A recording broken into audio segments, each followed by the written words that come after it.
अस्सलामुअलैकुम students, welcome to our VU education hub.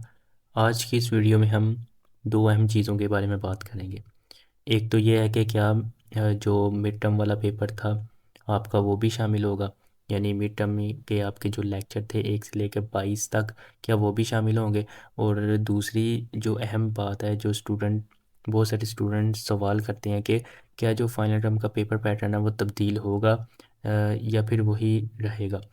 तो आपने वीडियो को कंप्लीट वॉच करना है। उसके बाद मैं आपको एग्ज़ाम की टिप्स के बारे में बताऊंगा, ताकि आप फाइनल टर्म से पहले पहले अपनी प्रिपरेशन को कंप्लीट कर सकें और एक अच्छा सीजीपीए हासिल कर सकें, और वक्त से पहले आप अपनी तैयारी को कंप्लीट कर सकते हैं। तो हमने एलएमएस को ओपन कर लिया। अगर हम CS101 इंट्रोडक्शन टू कंप्यूटिंग के जो पेपर पैटर्न की बात करें, तो इसमें हमारे जो लेक्चर कवर किए गए थे वो एक से लेकर जो टॉपिक कवर किए गए थे वो 1 से लेकर 81 टॉपिक कवर किए गए थे, यानी जो पहले 6 वीक में आपने जो पढ़ा था उनको कवर किया गया था। तो तो एक बात याद रखें कि आपने टॉपिक 1 से लेकर 81 तक कवर कर लिए हैं। अब इसके आगे जो टॉपिक होंगे उनमें से आपका जो फाइनल टर्म है वो बनेगा, यानी जो आपने मिड टर्म में कवर कर लिए हैं उनमें से पेपर नहीं आएगा, इनका पेपर हो चुका है। और आपके मिड टर्म में जो MCQs की तादाद थी वो 40 थी, और ये CS101 का सिर्फ MCQs बेस पेपर था। तो फाइनल टर्म में ये होगा कि आपका पेपर पैटर्न चेंज नहीं होगा, बल्कि सेम ही रहेगा। सिर्फ वो MCQs की तादाद को इंक्रीज़ कर सकते हैं और टाइम ड्यूरेशन को इंक्रीज़ कर सकते हैं, बाकी आपका सेम ही रहेगा। एक और सब्जेक्ट में का मैं आपको ओपन करके बता देता हूँ। इसी तरह CS201 इंट्रोडक्शन टू प्रोग्रामिंग, इसका जो पेपर पैटर्न है वो लेक्चर 1 से लेकर 18 लेक्चर थे। अब 1 से लेकर 18 के अलावा जितने लेक्चर हैं वो फाइनल टर्म में एडिट होंगे, यानी इसके कंप्लीट 45 लेक्चर हैं।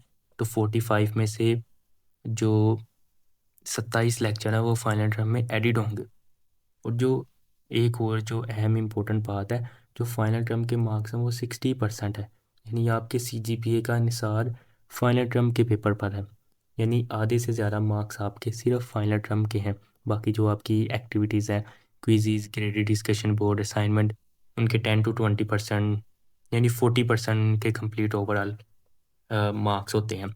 तो अगर आप फाइनल टर्म में अच्छा परफॉर्म कर लेते हैं तो आपके मार्क्स भी बहुत अच्छे आ जाएंगे। तो इसी तरह हम ENG 101 इंग्लिश कॉम्प्रीहेंशन की बात करते हैं। तो इसका जो पेपर पैटर्न था, इधर मिड टर्म का जो पेपर पैटर्न था वो 1 से लेकर 22 लेक्चर तक, यानी जो इंग्लिश 101 का जो पेपर था वो भी ओनली MCQs बेस था। और फाइनल टर्म में इसकी ड्यूरेशन 1.5 घंटा हो जाएगी। मिड टर्म में इसकी 50 मिनट थे और MCQs की तादाद को बढ़ा दिया जाएगा। अब एग्ज़ाम के बारे में टिप्स ये है कि आपने ये देखना है कि आपका, मैं CS101 के बारे में बताता हूँ कि ज़्यादा पेपर आपका किस हैंड आउट से आया है, आपका ज़्यादा जो पेपर है, या फिर लेक्चर से आया है, या फिर आपने जो अदर प्रिपरेशन की थी उनसे आया है। आपका पहला सेमेस्टर आपने मिड टर्म तो दिया ही है, इससे आपको अंदाज़ा हो गया होगा कि पेपर किस तरीके का और किधर से आता है। अगर आप ये समझते हैं कि ज़्यादा पेपर जो लेक्चर की प्रिपरेशन की है उनमें से आया, तो आप लेक्चर को अच्छी तरह तैयार कर सकते हैं। लेकिन आपने सिर्फ लेक्चर पर ही डिपेंड नहीं रहना, आपने हैंड आउट्स को कम्प्लीटली रीड करना है, उससे समझना है। कोई भी पेपर है उसको आपने उसके कंसेप्ट को क्लियर करना है, फिर ही आप उसमें अच्छा परफॉर्म कर पाएंगे। आपने एग्ज़ाम के बारे में बिल्कुल भी परेशान नहीं होना, आप अभी से अपनी प्रिपरेशन शुरू कर दें। अगर आपका मिड टर्म अच्छा नहीं हुआ तो परेशान होने की ज़रूरत नहीं है। आप फाइनल टर्म में अच्छा परफॉर्म करके एक अच्छा CGPA हासिल कर सकते हैं। अभी आपके पास वक्त है, आप वक्त पर अगर तैयारी शुरू कर दें तो आप इजीली अपनी तैयारी को कंप्लीट कर सकते हैं और एक अच्छा CGPA ले सकते हैं। सिर्फ आपको थोड़ी सी मेहनत और स्मार्ट वर्किंग करने की ज़रूरत है। आप AI टूल को यूज़ करके अपनी जो लर्निंग है उसको फास्ट बना सकते हैं और अच्छे तरीके से आप लर्निंग कर सकते हैं। तो इसके बाद मैं असाइनमेंट का सलूशन अपलोड करूँगा CS101 की। तो आपने चैनल को सब्सक्राइब कर देना है, वीडियो को लाइक कर देना है। तब तक के लिए खुदा हाफिज़।